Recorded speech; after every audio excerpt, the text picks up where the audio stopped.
ભાવનગર જિલ્લાના સિહોર પંથકમાં ભારે વરસાદ બાદ 5 ગામો સાથે સંપર્ક કપાયો। ભાવનગર જિલ્લાના સિહોર પંથકમાં ભારે વરસાદ બાદ નાળું તૂટી જતા 5 ગામો સાથે સંપર્ક કપાયો।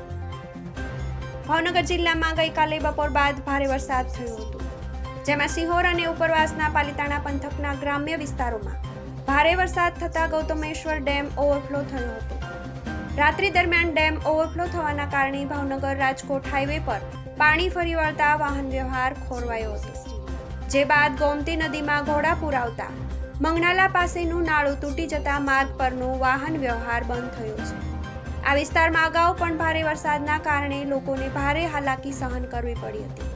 તંત્ર દ્વારા સમયસર નાળાનું યોગ્ય રિપેરિંગ નહીં થતા નાળું ફરીવાર તૂટી જતા મગલાણા, નવાગામ, પાલડી, ઉખરલા સહિત 5 ગામ સાથે સંપર્ક કપાઈ ગયો છે, જેના કારણે ફરી એકવાર 5 ગામના લોકોની હાલાકી સહન કરવાનો વારો આવ્યો છે।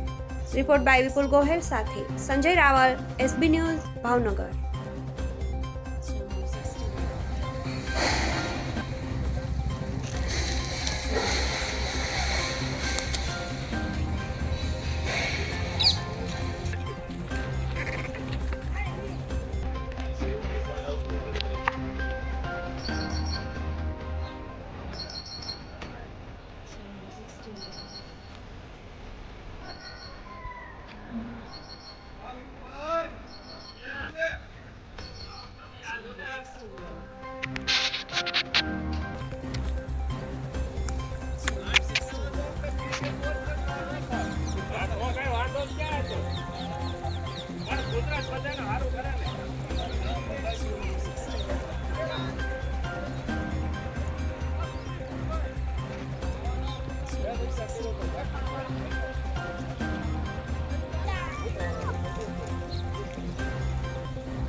સરોવરથી ધીરુભા, મગલાણા ગામ।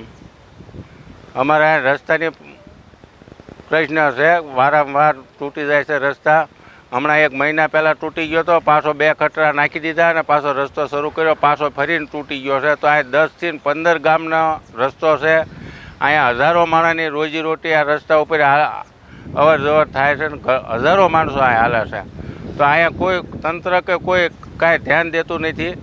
તો ગામે બૂડમાં આવે છે, તો કોઈને ખબર જ નથી આ ગામ છે કે નથી આ ગામમાં એમ।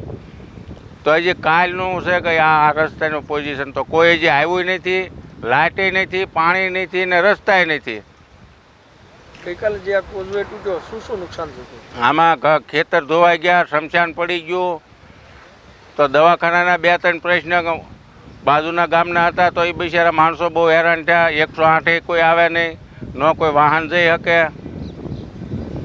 તો તાત્કાલિક આ રસ્તાનું કામ થાય એવી બધા ગામડોની એવી માંગણી છે કે એને સારું કામ થાય એમ। આવા 2 ખટરા નાખીને વૈયા જાય ને તમારું કામ થઈ ગયું, 15 દી આવીને 15 દી પાછું પાણી આવે ને આની આ પોઝિશન થાય।